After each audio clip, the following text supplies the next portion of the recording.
కాపుల పేరెత్తగానే గుర్తొచ్చే వ్యక్తి ఆయన. కాపు ఉద్యమంలో కీలక పాత్ర పోషించిన వ్యక్తి ఆయన. ఇటీవలే ఆమరణ దీక్షకు దిగి కొన్ని డిమాండ్లను కూడా సాధించుకున్నారు. టీడీపీ సర్కార్కు దేనికైనా రెడీ అంటూ సవాల్ విసురుతున్నారు. ఆయనే మాజీ మంత్రి ముద్రగడ పద్మనాభం. తాజా పరిస్థితుల్లో ఆయనకు రాజ్యసభ ఇస్తారా? కాపుల ఉద్యమాన్ని ముద్రగడ నడిపించగలరా? ఆయన ముందు గోడు వెళ్లబోసుకున్న మంత్రి ఎవరు? మంత్రులే ఆయన రెచ్చగొట్టారా? ఇలాంటి ప్రశ్నలన్నింటికీ సమాధానాల కోసం ముద్రగడతో మా ప్రతినిధి చంద్రశేఖర్ ఫేస్ టు ఫేస్ ఇప్పుడు చూద్దాం.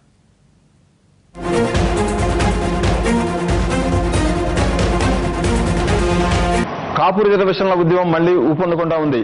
ప్రభుత్వం ఇచ్చిన హామీలను నెరవేర్చడం లేదు, మాట తప్పిందని ఆరోపిస్తున్న కాపు నేత, కాపు ఉద్యమ నాయకుడు ముద్రగడ పద్మనాభం మరొకసారి ఆమరణ నిరాహార దీక్షకు సిద్ధమవుతా ఉన్నారు.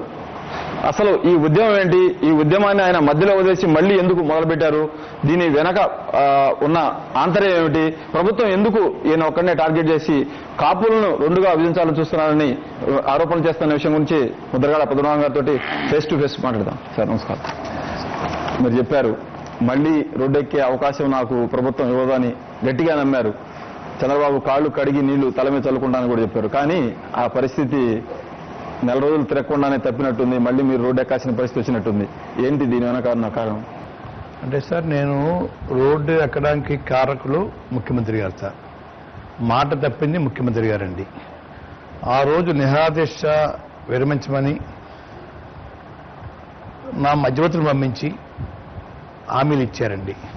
హామీలు ఒకటి, కమిషన్లో ఒక మెంబర్గా మేము సూచించిన మనిషిని వేయడానికి. 2, తక్షణం 500 కోట్లు రిలీజ్ చేస్తాను. ఎన్ని వేల అప్లికేషన్లు ఉన్నా ఈ 500 కోట్లు చాలకపోతే మిగిలిన కూడా నిధులు విడుదల చేయడానికి ఎటువంటి లోటు లేదు, అభ్యంతరం లేదు. ఇక నుండి విధిగా 500 కోట్లు 1000 కోట్లు నేను బడ్జెట్లో పెడతాను అని హామీ ఇవ్వటం జరిగిందండి. అలాగే లోతుగా పరిశోధన చేసే వరకు కూడా ఈ కేసులు మీద వేధింపులు కానీ అరెస్టులు కానీ ఉండవని చెప్పడం జరిగిందండి. కానీ భిన్నంగా నడుచుకోవటం వల్ల తట్టుకోలేక రోడ్డెక్కే పరిస్థితి ముఖ్యమంత్రిగా కలగజేశారండి. ఈ దేశం విరమించిన తర్వాత విశాఖ జిల్లాలో ఒక గ్రామం పరామర్శకు వెళ్తే అక్కడ భయంకరమైన వాతావరణం స్టార్ట్ చేయడం జరిగిందండి. ముద్రగడ పద్మనాభం వస్తున్నాడు, మీరు ఎవరు వెళ్ళకండి సుమా, వెళ్తే కేసులో ఇరుక్కుంటారు, మీరు ఆల్రెడీ మీరు వీడియోలో ఉన్నారు, ఆల్రెడీ ఫోటోలో ఉన్నారు, ఒక పేపర్లో ఉన్నారు, మీ ఫోటో మ్యాగజైన్లో ఉంది, మీ ఫోటో. ఇలాంటి బెదిరింపులతోటి జనాన్ని భయభ్రాంతం చేయడం జరిగింది సార్. సరే పోన్లే అని ఊరుకున్నానండి. తర్వాత కోనసీమ వెళ్ళటం జరిగింది సార్. కోనసీమ కూడా చిన్న కార్యక్రమం ఇంటికి వెళ్తే ఒక 2-3 పిల్లలు కాళ్ళ దండం పెట్టడం, ఒక 10 మందికి కూడా ఫాలో అవటం జరిగిందండి. అది చూసి తట్టుకోలేక ఈ మనిషి బయటికి తిరుగుతూ ఉన్నాడు, ఆపాలి అని కుట్రతో నా మీద ఎదురుదాడి స్టార్ట్ చేయడం జరిగింది సార్. విశాఖ జిల్లా వెళ్ళినప్పుడు ఎలాగైతే వేధింపులు స్టార్ట్ చేశారో, భయం కల్పించారో, గుంటూరు జిల్లా, వెస్ట్ గోదావరి, మళ్ళా వైజాగ్ వెళ్ళానండి. ఇవన్నీ చోట్ల కూడా ఇదే కార్యక్రమం చేపట్టడం జరిగిందండి. తర్వాత ఈ మధ్యకాలంలో బలమైన దాడి అండి. కాపు రుణమేళ అని చెప్పి సభ పెట్టడానికి ప్రాంగణం శుభ్రం చేయించే సందర్భంలో ఆ జిల్లాలో ఉన్న మహా వ్యక్తి చేత నన్ను 420 భాషలో తిట్టించడం జరిగిందండి.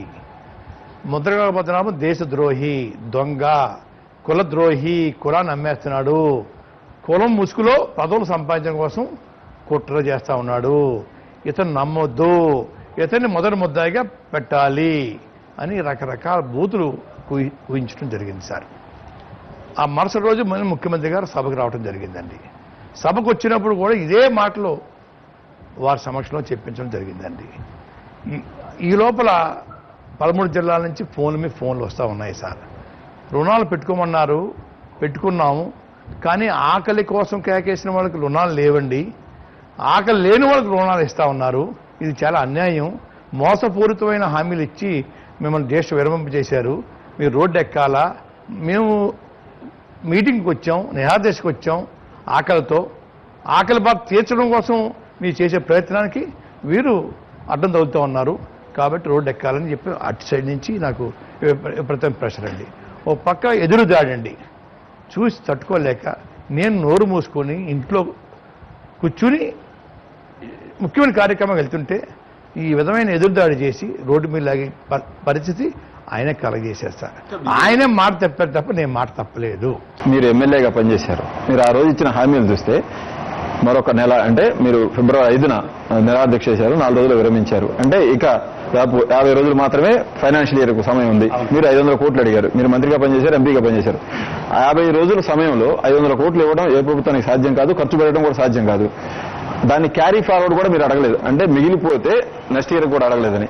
ఆ రోజు మీరు ఎందుకు ఈ విషయం మీద లోతుగా ఆలోచించలేకపోయారు?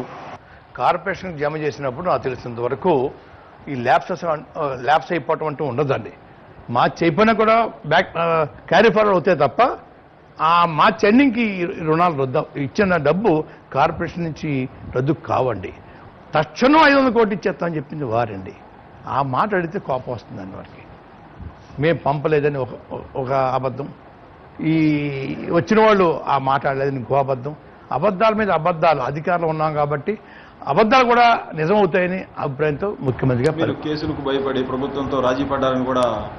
కేసులతో భయపడి కాదు సార్, భయం అన్నది లేనే లేదు సార్ మా జాతికి కానీ నాకు కానీ.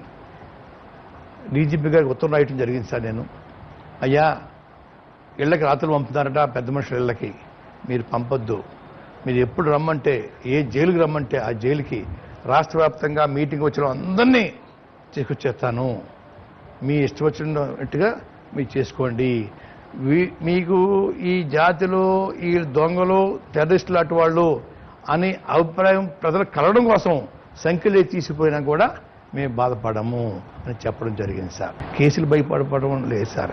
సార్ ఇప్పుడు కూడా మళ్ళీ మీ మీద కేసులు, అంటే రైలు దగ్ధం కేసులో ముద్రగడ A1 కాబట్టి మళ్ళీ ఆ కేసును తవ్వుతున్నారు అని దాంతోనే ఈయన మళ్ళీ బయటకు వచ్చారు 4 రోజులు తిరగకుండానే అనే ఆరోపణ కూడా మీరు వినే ఉంటారు. 4 రోజులు తిరగకుండా ఇచ్చిన హామీలు పక్క పెట్టేయటం బాధ వేసింది సార్. అన్ని హామీలు కూడా ఒక్క 7 నెలల తర్వాత వచ్చే హామీ ఒకటే తప్ప అది ఇంతవరకు ఇంకా రాదు కాబట్టి, ఏది కమిషన్ టూర్ చేసి వారు రిపోర్ట్ ఇవ్వడం లేట్ అవుతుంది కాబట్టి మిగతా ఇచ్చిన హామీలన్నీ కూడా పక్కదారి పట్టించేసేసి ఎదురుదాడి చేయడం స్టార్ట్ చేశారు సార్.